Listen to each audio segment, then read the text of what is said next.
Nifty 50 ಒಂದಾಗಿರ್ಬೋದು. ಅದೇ ರೀತಿ ಸಾಕಷ್ಟು ಸೆಕ್ಟರ್ಸ್ಗಳಿದ್ದಾವೆ. ಆದರೆ ಟ್ರೇಡ್ ಆಗ್ತಿರ್ತಕ್ಕಂಥದ್ದು ಕೇವಲ NSEನಲ್ಲಿ 5 ಸೆಕ್ಟರ್ಗಳು ಟ್ರೇಡ್ ಆಗ್ತಿರೋದು. ಬಟ್ ಇದರಲ್ಲಿ ಗಮನ ಸೆಳೆಯೋದು ಯಾವುದಂದ್ರೆ ಬ್ಯಾಂಕ್ ನಿಫ್ಟಿ.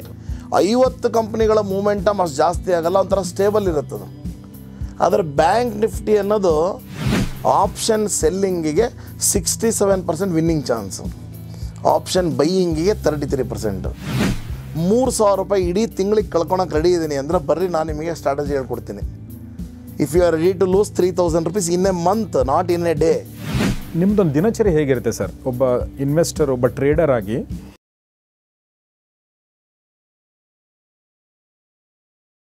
ಸ್ನೇಹಿತರೆ ನಮಸ್ಕಾರ. ಗೌರಿ ಶಕ್ಕಿ ಸ್ಟುಡಿಯೋದ ವಿಶೇಷ ಕಾರ್ಯಕ್ರಮ ಮಹಾಮನಿ ನಿಮಗೆಲ್ಲ ಆತ್ಮೀಯ ಸ್ವಾಗತ. ನಾನು ಗೌರಿ ಶಕ್ಕಿ.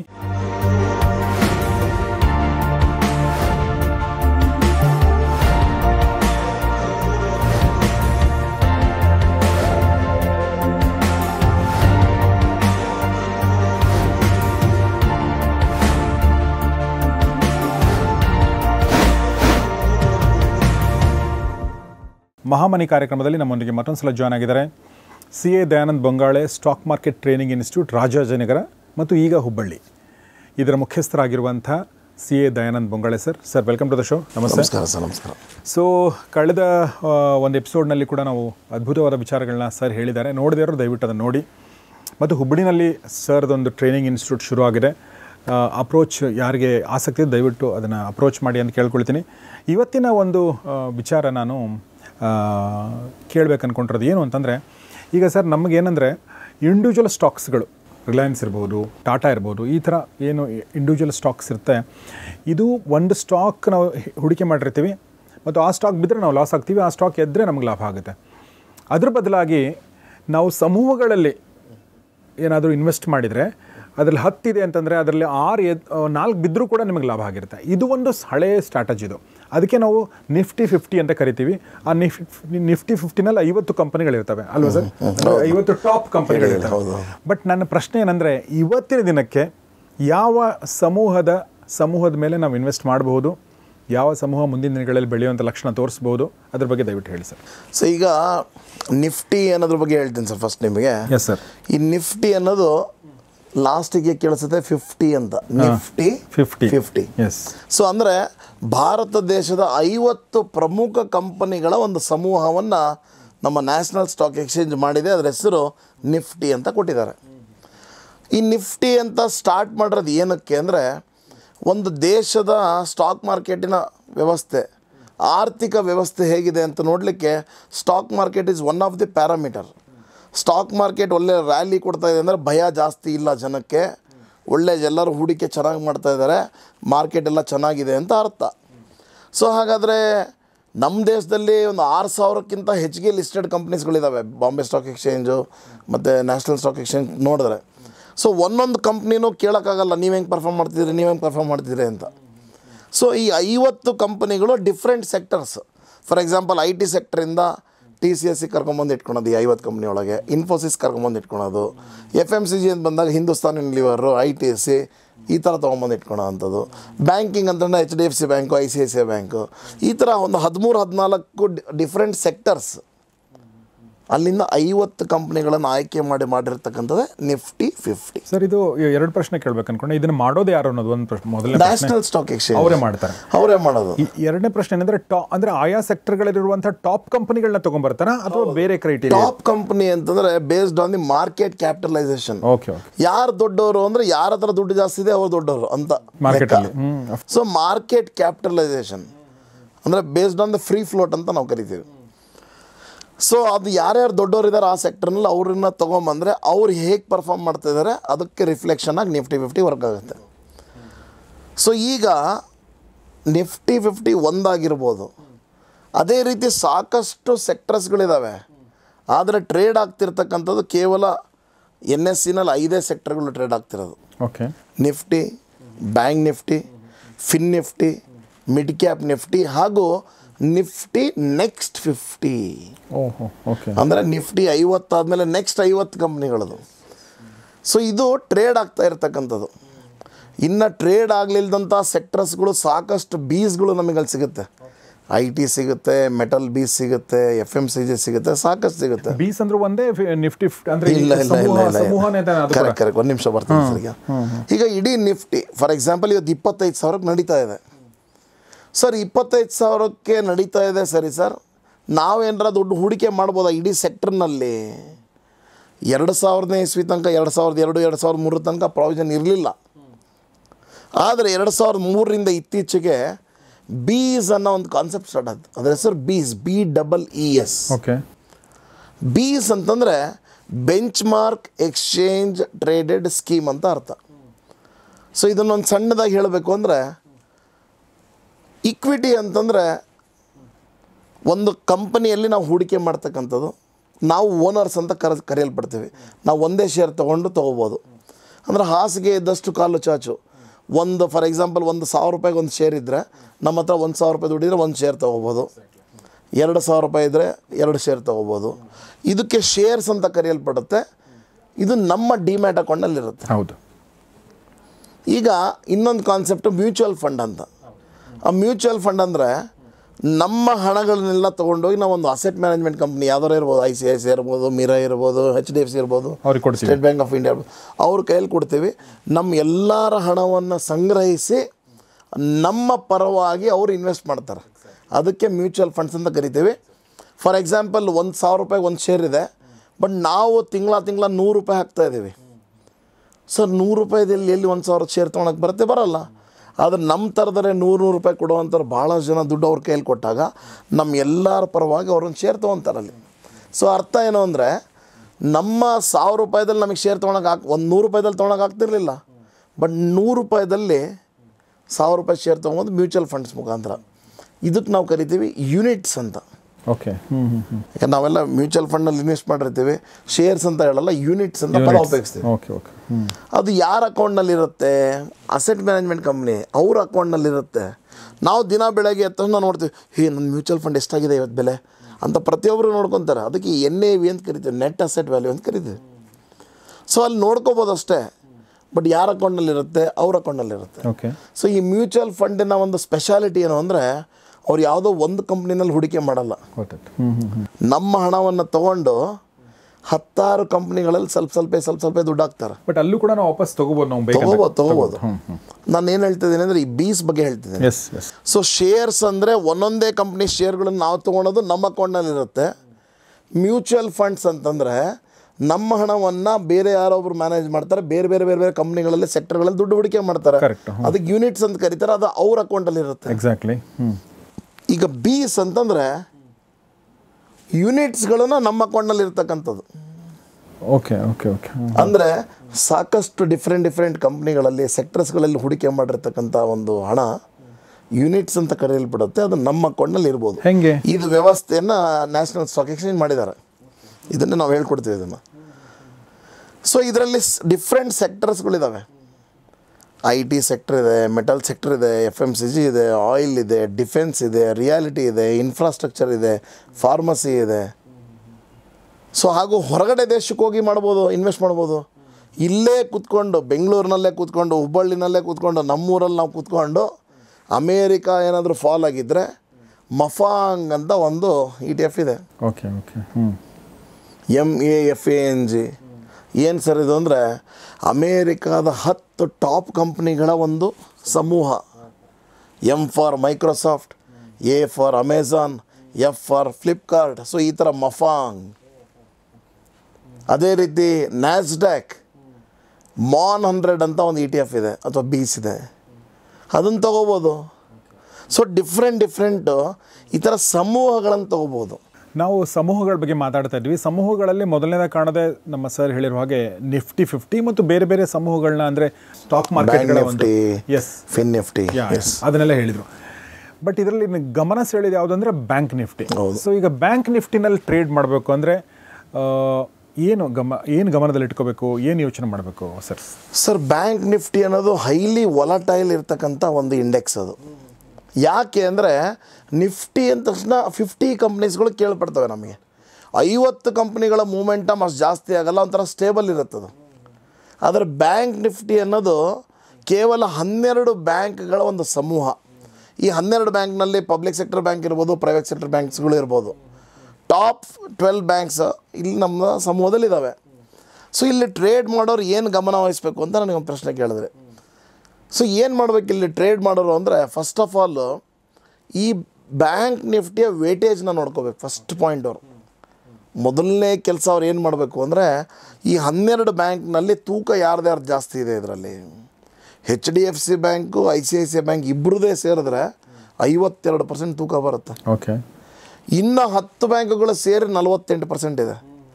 ಅದರಲ್ಲೂ ಕೂಡ ಈ IDFC ಫಸ್ಟ್ ಬ್ಯಾಂಕ್ ಅಂತ ಏನಿದೆ, ಹೆಸರಷ್ಟೇ ಫಸ್ಟು, ಬಟ್ ಅದು ವೇಟೇಜ್ನಲ್ಲಿ ಲಾಸ್ಟ್, ಅದು ಬರೀ 1% ವೇಟೇಜ್ ಇರ್ತಕ್ಕಂಥದ್ದು. ಸೊ ಅದು ಓಡಿದರೆ ಬ್ಯಾಂಕ್ ನಿಫ್ಟಿ ಏನು ಓಡಲ್ಲ. Okay okay. So first point ಈ ಟ್ರೇಡರ್ಸ್ಗಳಿಗೆ ಏನು ಹೇಳಕ್ಕೆ ಇಷ್ಟಪಡ್ತೀನಿ ಅಂದರೆ, ವೇಟೇಜ್ನ ಫಸ್ಟು ಮಾರ್ಕ್ ಮಾಡ್ಕೊಳ್ಳಿ, ಯಾರ್ಯಾರಿಗೆ ಎಷ್ಟು ವೇಟೇಜ್ ಇದೆ ಅಂತ. ಒಂದು ಎರಡನೇದಾಗಿ ನಮ್ಮ bank Nifty all time high ಇದೆನೋ, ಲೋನಲ್ಲಿದೆನೋ ಅಥವಾ ಮಿಡ್ ರೇಂಜ್ನಲ್ಲಿದೆನೋ ನೋಡ್ಕೋಬೇಕು. ಅದರಲ್ಲೂ ಕೂಡ HDFC bank, ICICI bank support ರೆಸಿಸ್ಟೆನ್ಸ್ಗಳನ್ನು ಕಂಡುಹಿಡ್ಕೋಬೇಕು. ನಮ್ಮಲ್ಲಿ ಚಾಣಕ್ಯ ಅನಾಲಿಸಿಸ್ ಮಾಡ್ತೀವಿ ನಾವು, ಅದ್ರ ಮುಖಾಂತರ ಗೊತ್ತಾಗುತ್ತೆ ನಾವು ಎಲ್ಲಿಗೆ ಹೋಗಲ್ಲ, ಎಲ್ಲಿಗೆ ಬೀಳಲ್ಲ ಅನ್ನೋದು ಕಂಪ್ಲೀಟಾಗಿ ಇನ್ಡೆಪ್ತ್ ಅನಾಲಿಸಿಸ್ ಮಾಡ್ತೀವಿ. ಸೊ ಈ 2 ಪಾಯಿಂಟ್ನ ನೋಡ್ಕೊಳ್ಳೇಬೇಕು ಅವರು. ಇದಾದ ನಂತರ ಜಿಯೋ ಪೊಲಿಟಿಕಲ್ ಟೆನ್ಷನ್ಸು, ಅರೆ ಅಲ್ಲಿ ಯುದ್ಧ ಆಗ್ತಾ ಇದೆ ಅಂದರೆ ಅದೆಂಗೆ ಮಾರ್ಕೆಟ್ ಮೇಲೆ ಹೋಗೋಕ್ಕೆ ಸಾಧ್ಯನೇ ಇಲ್ಲ. ಸೊ ಮಾರ್ಕೆಟು ಕೆಳಗೆ ಬೀಳಬಹುದು. ಸೊ ಈ ರೀತಿ ಇವರು ವೇಟೇಜ್ಗಳನ್ನು ತೊಗೊಂಡು ಸಪೋರ್ಟು ರೆಸಿಸ್ಟೆನ್ಸ್ನ ಈ 2 ಮೇಜಾರಿಟಿಲಿ ಬ್ಯಾಂಕ್ಗಳಿಗೆ ಯೂಸ್ ಮಾಡಿಕೊಂಡು ಟ್ರೇಡ್ ಮಾಡಬೇಕು ಹೊರತು ಸುಮ್ಮನೆ ಬರೀ ಚಾರ್ಟ್ಗಳನ್ನು ನೋಡದೆ ಇಂಡಿಕೇಟರ್ಗಳನ್ನು ನೋಡಿದ್ರೆ ಸಾಧ್ಯ ಇಲ್ಲ. Okay okay. ಮೂರನೇದಾಗಿ ನೇಕೆಡ್ ಟ್ರೇಡ್ಗಳನ್ನು ತೊಗೊಳೋದನ್ನು ಸ್ಟಾಪ್ ಮಾಡಬೇಕು. ನೇಕೆಡ್ ಟ್ರೇಡ್ ಅಂತಂದರೆ ಬರೀ ಒನ್ ಸೈಡೆಡ್ ಕಾಲ್ ಬೈ ಮಾಡಿಬಿಡ್ತೀನಿ ಮೇಲೆ ಹೋಗುತ್ತೆ ಅಂತ, ಅಥವಾ ಪುಟ್ ಬೈ ಮಾಡಿಬಿಡ್ತೀನಿ ಕೆಳ ಬೀಳುತ್ತೆ ಅಂತ ಹೇಳೋದು ಬಿಟ್ಟು ಹೆಡ್ಜಿಂಗ್ ಮಾಡಲಿಕ್ಕೆ ಸ್ಟಾರ್ಟ್ ಮಾಡಬೇಕು. ಮೇಲೆ ಹೋಗುತ್ತೆ ಅಂತಲೂ ಹೇಳಬೇಕು, ಕೆಳಗೂ ಬೀಳಬಹುದು ಅಂತ ಹೇಳಬೇಕು. ಸೊ ಆ ರೀತಿಯ ಸ್ಟ್ರಾಟಜಿಗಳನ್ನು ಮಾಡಿದಾಗ ನಾವು ಒಬ್ಬ ಒಳ್ಳೆಯ ಟ್ರೇಡರ್ ಆಗಿ ಹೊರಹೊಮ್ಬೋದು. ಸೊ ನಾವು ಬ್ಯಾಂಕ್ ನಿಫ್ಟಿ ಬಗ್ಗೆ ಮಾತಾಡ್ತಾ ಇದ್ವಿ. ಬ್ಯಾಂಕ್ ನಿಫ್ಟಿ ಬಗ್ಗೆ ಹೇಳ್ತಾ ಅವ್ರು ಮತ್ತೆ ಒಂದಷ್ಟು ವಿಚಾರಗಳನ್ನ ಹೇಳಿದರು. ಕೆಲವೊಂದೆಲ್ಲ ಸಿಂಪಲ್ಲಾಗಿ ಅರ್ಥ ಆದರೆ, ಕೆಲವೊಂದು ಕಾಂಪ್ಲಿಕೇಟೆಡ್ ಇದ್ದು, ಕಾಂಪ್ಲೆಕ್ಸ್ ಇದ್ದು ಬೇಸಿಕಲಿ. ಬಟ್ ಅದು ಸಹಜ, ಯಾಕಂದರೆ ಅಷ್ಟು ವರ್ಷಗಳ ಅಧ್ಯಯನ ಮಾಡಿಕೊಂಡು ಬಂದು ಎಲ್ಲ ಅರ್ಧ ಗಂಟೆಲಿ ಹೇಳಿ ಅಂದರೆ ಅದು ಸಾಧ್ಯ ಇಲ್ಲ. ಅದಕ್ಕೇನಾಗ್ತದೆ ಅಂದರೆ ಅದು ಇನ್ಡೆಪ್ತಾಗಿ ಕಲಿಬೇಕು ನಾವು. ಅಂದರೆ ABCD ಕರೆಕ್ಟಾಗಿ ಕಲ್ತ್ಕೊಂಡು ಹೋದರೆ Z ತನಕ ಹೋಗ್ಬೇಕು. 1ನೇ ಕ್ಲಾಸಿಂದ ಮೆಲ್ಲಕ್ಕೆ ಮೇಲೆ ಹೋಗ್ಬೇಕು. ಒಂದೇ ಸರಿಗೆ ನಾನು ಹೈಯರ್ ಸ್ಟಡೀಸ್ ಓದ್ತೀನಿ ಅಂದರೆ ಅರ್ಥ ಆಗೋಲ್ಲ. ಸೊ ಏನು ಮಾಡಬೇಕು ಅಂದರೆ, ಇದು 98% ಜನಕ್ಕೆ ಅರ್ಥ ಆಗೋಲ್ಲ, ಯಾಕಂದರೆ ಕಲ್ತಿಲ್ಲ. ಸೊ ನಾವು ನಮ್ಮ ಹತ್ರ ಬರಲಿ ಅಂತ ನಿಜವಾಗ್ಲೂ ಹೇಳ್ತಾ ಇಲ್ಲ, ಯಾರ ಹತ್ರ ಕಲೀರಿ. ಕರೆಕ್ಟಾಗಿ ಸಪೋರ್ಟ್ ರೆಸಿಸ್ಟೆನ್ಸ್ಗಳನ್ನು ಕಂಡುಹಿಡಿತಕ್ಕಂಥ ವ್ಯವಸ್ಥೆ, ಹೆಡ್ಜಿಂಗ್ ಮಾಡ್ತಕ್ಕಂಥ ವ್ಯವಸ್ಥೆ, ಅಂದರೆ ಆಪ್ಷನ್ ಸೆಲ್ಲಿಂಗ್ಗಳನ್ನು ಮಾಡ್ಕೊಂಡು ಹೆಂಗೆ ದುಡ್ಡು ಮಾಡಬೇಕು ಅನ್ನೋದ್ರ ಬಗ್ಗೆ ಜಾಸ್ತಿ ಗಮನ ವಹಿಸ್ಬೇಕು. ಯಾಕಂದರೆ ಆಪ್ಷನ್ ಸೆಲ್ಲಿಂಗ್ನಲ್ಲಿ 67% ಇನ್ಹರೆಂಟ್ ಕ್ಯಾರೆಕ್ಟರ್ ಇದೆ ವಿನ್ನಿಂಗ್ದು. ಹೆಂಗೆ ಜೆಂಟ್ಸ್ ಅಂದ ತಕ್ಷಣ ಫಿಸಿಕಲಿ ಫಿಟ್ಟು, ಲೇಡೀಸ್ಗಿಂತ ಶಕ್ತಿ ದೈಹಿಕವಾಗಿ, ಮಾನಸಿಕವಾಗಿ ಅಂತೂ ಲೇಡೀಸೇ ಫಿಕ್ಸ್, ಅದರಲ್ಲಿ ಏನು ಮಾತಿಲ್ಲ. ಆದರೆ ಹೆಂಗೆ inherent nature, same way option ಸೆಲ್ಲಿಂಗಿಗೆ 67% ವಿನ್ನಿಂಗ್ ಚಾನ್ಸು, ಆಪ್ಷನ್ ಬೈಯಿಂಗಿಗೆ 33%. ಸೊ ಸೆಲ್ಲಿಂಗ್ ಯಾರು ಹೇಳ್ಕೊಡ್ತಾರೆ ಅದನ್ನು ಅವ್ರ ಹತ್ರ ಕಲಿಬೇಕು ಅಂತ ಹೇಳ್ತಾ ಇರೋದು. ಎಸ್, ಕಲಿಬೇಕು ಅಂತಂದಾಗ ನಾನು ಯೋಚನೆ ಬಂದು ನನಗೆ 2 ಪ್ರಶ್ನೆ. ಏನಂದರೆ ಸರ್, ಈಗ ಯಾರು ಕಲಿಬಹುದು ಅನ್ನೋದೊಂದು ಪ್ರಶ್ನೆ. ಈಗ commerce background, BBA sir not at all required. No background, ಯಾರಿಗೆ ದುಡ್ಡು ಮಾಡಬೇಕು ಅನ್ನೋ ಆಸಕ್ತಿ ಇದೆ ಸ್ಟಾಕ್ ಮಾರ್ಕೆಟ್ನಲ್ಲಿ ಅವರು ಕಲಿಬೋದು. 5ನೇ class mathematics is enough. Okay okay. ಇಲ್ಲೇನಂದ್ರೆ ನೋಡುವ ಬಗ್ಗೆ ತಿಳ್ಕೊಬೇಕಷ್ಟೆ. ಅಲ್ಲಿ ಮ್ಯಾಥಮೆಟಿಕ್ಸು, ಟ್ರಿಗ್ನೋಮೆಟ್ರಿ ಅವೆಲ್ಲ ಸೈನ್ ಥೀಟಾ, ಕಾಸ್ ಥೀಟಾ ಯಾವ ಇಲ್ಲ ಇಲ್ಲಿ. ಸೊ ಇಲ್ಲಿ ಬರೋವಂಥದ್ದು ಕ್ಯಾಲ್ಕುಲೇಷನ್ಸು, ಕಂಪನಿಯನ್ನು ಫಂಡಮೆಂಟಲಿ ಹೇಗೆ ಆಯ್ಕೆ ಮಾಡ್ಕೊಳೋದು. ನಾವೊಂದು 13 ಪ್ಯಾರಾಮೀಟರ್ಸ್ಗಳನ್ನು ಮಾಡ್ತೀವಿ. ಆ 13 ಪ್ಯಾರಾಮೀಟರ್ಸ್ಗಳನ್ನು ನೋಡಿದಾಗ ನಮ್ಗೆ ಗೊತ್ತಾಗುತ್ತೆ, yes this is a good company. ಅದಾದಮೇಲೆ ಕ್ಯಾಂಡಲ್ ಸ್ಟಿಕ್ಸ್ ಕಲಿತೀವಿ, ಅದಾದಮೇಲೆ ಟೆಕ್ನಿಕಲ್ ಅನಾಲಿಸಿಸ್ ಇಂಡಿಕೇಟರ್ಸ್ಗಳನ್ನು ಕಲಿತೀವಿ, ಅದಾದಮೇಲೆ ಹೆಡ್ಜಿಂಗ್ ಕಲಿತೀವಿ. ಸೊ ಈ ಥರ ಕಲಿಸೋದು ನಮ್ಮ ಕೆಲಸ, ನಾವು ಮಾಡ್ತೀವಿ. ಡೆಫಿನೆಟ್ಲಿ ಕಲಿತೀನಿ ಅನ್ನೋ ಆಸಕ್ತಿ ಇದ್ದರೆ 100% I am there sir. Wonderful sir. ಈಗ ಹುಬ್ಳಿನಲ್ಲಿ ಏನು ನೀವು ಬ್ರಾಂಚ್ ಓಪನ್ ಮಾಡಿದಿರಿ ಸರ್, ಇದು ಒಂದು ಶುಕ್ರವಾರ ಶುರು ಆಗ್ತಾ ಇದೆ ಮತ್ತು ಒಂದು ಸೆಷನ್ ಇರುತ್ತೆ ಬೆಳಿಗ್ಗೆ 10 ಗಂಟೆಯಿಂದ 1 ಗಂಟೆ ತನಕ ಅಂತ ನೀವು ಹೇಳಿದಿರಿ. Free seminar. ಸೊ ಕೆಲವೊಬ್ರಿಗೆ ಏನಾಗುತ್ತೆ ಅಂದರೆ ಸ್ಟಾಕ್ ಇನ್ವೆಸ್ಟ್ಮೆಂಟ್ ಹೇಗೆ ಮಾಡಬೇಕು, ಯಾವ್ಯಾವ ಕಂಪ್ನಿಗಳನ್ನು ಆಯ್ಕೆ ಮಾಡ್ಕೋಬೇಕು, ಅದ್ರ ಬಗ್ಗೆ ಅವರಿಗೆ ನಾಲೆಜ್ ಇರಲ್ಲ. ಸೊ ಅದನ್ನು ಕಂಪ್ಲೀಟ್ಲಿ ಫ್ರೀ ಆಫ್ ಕಾಸ್ಟ್ ಅದನ್ನು ಹೇಳ್ಕೊಡ್ತಾ ಇದ್ದೀನಿ. Wonderful sir. ಈಗ ನನ್ನ ನೆಕ್ಸ್ಟ್ ಪ್ರಶ್ನೆ ಏನಂದರೆ, ಈಗ ಹುಬ್ಬಳ್ಳಿ ಧಾರವಾಡ ಜನ, ಸುತ್ತಮುತ್ತ ಜನ ಕಲಿಬೇಕು ಅಂತಂದರೆ ಅದು ಹೇಗೆ ಸರ್ ಪ್ರೊಸೆಸ್? ಅಂದರೆ ಎಷ್ಟು ತಿಂಗಳು ಕೋರ್ಸ್ ಇರುತ್ತೆ, ಟೈಮಿಂಗ್ ಏನು? ಹೇಳ್ತೀನಿ ಸರ್, ಇದು ಶುಕ್ರವಾರ, ಶನಿವಾರ, ಭಾನುವಾರ 3 ದಿನ ಇರುತ್ತೆ. ಶುಕ್ರವಾರ ಬಂದ್ಬಿಟ್ಟು ಬೆಳಗ್ಗೆ 10 ಗಂಟೆಯಿಂದ 2 ಗಂಟೆ ತನಕ. ಶನಿವಾರ ಮತ್ತು ಭಾನುವಾರ 10 ಗಂಟೆಯಿಂದ 5 ಗಂಟೆ, 10 ಗಂಟೆಯಿಂದ 5 ಗಂಟೆ. ಸೊ ಇದು ಆಯಿತು ಥಿಯರಿ ಕ್ಲಾಸಸ್. ಇದಾದ ಮೇಲೆ 2 ವಾರಗಳ ಕಾಲ ಪ್ರಾಕ್ಟಿಕಲ್ ಟ್ರೈನಿಂಗ್. ಅರೆ ಮಾರ್ಕೆಟ್ ನಡೆಯುವಾಗ ಬಿ ಮೇಲೆ ಕೆಳಗೆ ಆಗ್ತಾ ಇರುತ್ತೆ. ಅಯ್ಯೋ ಮೇಲೋಯ್ತು, ಅಯ್ಯೋ ಮೇಲೋಯ್ತು, ಅಯ್ಯೋ ಕೆಳಗೋಯ್ತು. ಏನು ಮಾಡಬೇಕು ಆ ಟೈಮ್ನಲ್ಲಿ? ಹೆಡ್ಜಿಂಗ್ ಯಾವ ಥರ ವರ್ಕ್ ಆಗುತ್ತೆ? ಕೆಲವೊಬ್ಬರಿಗೆ ಲ್ಯಾಪ್ಟಾಪ್ ಓಪನ್ ಮಾಡೋಕ್ಕೆ ಬರೋಲ್ಲ, ಎಷ್ಟೊಂದು ಜನ ನಾವು ನೋಡಿದ್ದೀವಿ. ಸೊ ಮುಜುಗರ ಪಟ್ಕೊಳ್ಳೋದು ಏನೂ ಬೇಕಾಗಿಲ್ಲ. ಅಯ್ಯೋ ನನಗೆ ಬರಲ್ಲ, ನಾನು ಏನು ಅನ್ಕೊತಾರೆ, ಅವೆಲ್ಲ ಏನೂ ಇಲ್ಲ. ಎಲ್ಲರೂ ಪ್ರತಿಯೊಬ್ಬ ಮನುಷ್ಯನು ಹುಟ್ಟುವಾಗ ಯಾರು ಏನು ಕಲ್ತ್ಕೊಂಡ್ಬಂದಿರಲ್ಲ. ಸೊ ಅದು ಆಸಕ್ತಿ ಯಾವ ರೀತಿ ತೋರಿಸ್ತೀವಿ ಆ ಥರ. So will try to help them to understand ಯಾವ ಥರ ಆಪ್ರೇಟ್ ಮಾಡಬೇಕು, ಹೆಂಗೆ ಯೂಸ್ ಮಾಡಬೇಕು ಅದನ್ನು ಅನ್ನೋದ್ರ ಬಗ್ಗೆ ಹೇಳ್ಕೊಡ್ತೀವಿ ಸರ್. Wonderful sir. ಸೊ ಕೊನೆಯ ಪ್ರಶ್ನೆ ಸರ್, ಈಗ ನಿಮ್ಮ ಜೊತೆ ದಯಾನಂದ್ ಬಂಗಾಳವ್ರ ಜೊತೆ ಮಾತಾಡಿದಾಗೆಲ್ಲ ನಾವು ಯೂಶ್ವಲಿ ಇದನ್ನು ಮಾತಾಡ್ತೀವಿ, ಇದು ಬಿಟ್ಟರೆ ಕೆಲವೊಂದು ಪರ್ಸ್ನಲ್ ವಿಚಾರಗಳು ಮಾತಾಡ್ತೀವಿ. ಪ್ರಶ್ನೆ ಏನಂತಂದರೆ ನನಗೆ ನಿಮ್ಮದೊಂದು ದಿನಚರಿ ಹೇಗಿರುತ್ತೆ ಸರ್? ಒಬ್ಬ ಇನ್ವೆಸ್ಟರ್, ಒಬ್ಬ ಟ್ರೇಡರ್ ಆಗಿ, ಅಂದರೆ ನಾನು ಹೇಳ್ತಾ ಇರೋದು ಸ್ಟಾಕ್ ಮಾರ್ಕೆಟ್ ಆನ್ ಇದ್ದಾಗ ನಿಮ್ದು ಹೇಗೆ, how do manage your day? Sir ನಮ್ದೇನಾಗುತ್ತೆ ಅಂದರೆ I always take hedge positions. ಅಂದರೆ ಒಂದು ಹೆಜ್ಜೆನೂ ಕೂಡ ಹೆಡ್ಜ್ ಇಲ್ದಂಗೆ ಇಡಲ್ಲ ನಾನು. ಓಕೆ. ಒಂದು ಮೇಲೆ ಹೋಗುತ್ತೆ ಅಂತ ಒಂದು ಹೆಜ್ಜೆ ಇಟ್ಟ ಮೇಲೆ ಒಂದು ಕೆಳಗೆ ಬೀಳುತ್ತೆ ಅಂತ ಇನ್ನೊಂದು ಕಡೆ ಹೆಜ್ಜೆ ಇಟ್ಟಿರ್ತೀನಿ. ಅಂದರೆ ಒಂದು ಸಪ್ತ ಸ್ವರಗಳಲ್ಲಿ ಒಂದು ಸ್ವರ ಈ ಕಡೆ ಇಟ್ಟರೆ ಇನ್ನೊಂದು ಸ್ವರ ಹಿಂಗೆ ಇಟ್ಟಿರ್ತೀವಿ. ಸೊ ಹಾಗಾಗಿ ಅಷ್ಟು ಟೆನ್ಷನ್ ಡೇ ನನಗಿರಲ್ಲ. ಸರ್ ನೀವು ಯಾವಾಗ ಶುರು ಮಾಡಿದ್ರಿ ಟ್ರೇಡ್ ಶುರು ಮಾಡೋದು? ಮತ್ತು ನಾ ಏನು ಮಾಡ್ತೀನಿ ಅಂದರೆ ಬೆಳಗ್ಗೆ ನಾನು ಸುಮಾರು ಒಂದು 8 ಗಂಟೆ ಅಷ್ಟೊತ್ತಿಗೆ I will have a look at the market. Nifty ಏನಾಗ್ತಾ ಇದೆ, ಸೊ ನಮ್ಮ ನಿಫ್ಟಿ ಎಲ್ಲಿ ಓಪನ್ ಆಗ್ಬೋದು, ಅಮೇರಿಕನ್ ಮಾರ್ಕೆಟು, S&P 500, ನ್ಯಾಸ್ಡ್ಯಾಕ್, ಡೌ ಜೋನ್ಸ್ ಎಲ್ಲಿ ಕ್ಲೋಸ್ ಆಗಿದ್ದಾವೆ, ನಮ್ಮ ಏಷ್ಯನ್ ಮಾರ್ಕೆಟ್ಸ್ ಯಾವ ರೀತಿ ಪರ್ಫಾರ್ಮ್ ಮಾಡ್ತಾಯಿದೆ, ಚೈನಾ ಮಾರ್ಕೆಟ್ ಯಾವ ಥರ ಇದೆ, ಕೊರಿಯನ್ ಮಾರ್ಕೆಟ್ ಯಾವ ಥರ ಇದೆ, ಸಿಂಗಾಪುರ್ ಮಾರ್ಕೆಟ್ ಯಾವ ಥರ ಇದೆ, ಬೆಳಗ್ಗೆ ಒಂದು ಫ್ರೇಮ್ ವರ್ಕ್ ರೆಡಿ ಮಾಡ್ಕೊಂಡ್ಬಿಡ್ತೀನಿ. ಎಸ್ ಮಾರ್ಕೆಟ್ ಇವತ್ತು ಈ ರೀತಿ ಪರ್ಫಾರ್ಮ್ ಮಾಡ್ಬೋದು. Next I will have a look at the news. ಈ ಮೇಜರ್ ಸ್ಟಾಕ್ಸ್ ಏನಿದೆ ಅಲ್ಲ, heavy weightage stocks, Reliance, HDFC bank ಇವೆಲ್ಲ ದೊಡ್ಡಣ್ಣಗಳು. ಸೊ ಇವರ ಒಂದು ನ್ಯೂಸ್ಗಳು ಏನಾರ ಇದ್ದಾವ ಅದ್ರ ಬಗ್ಗೆ ನಾನು ಕಲೆ ಹಾಕ್ತೀನಿ.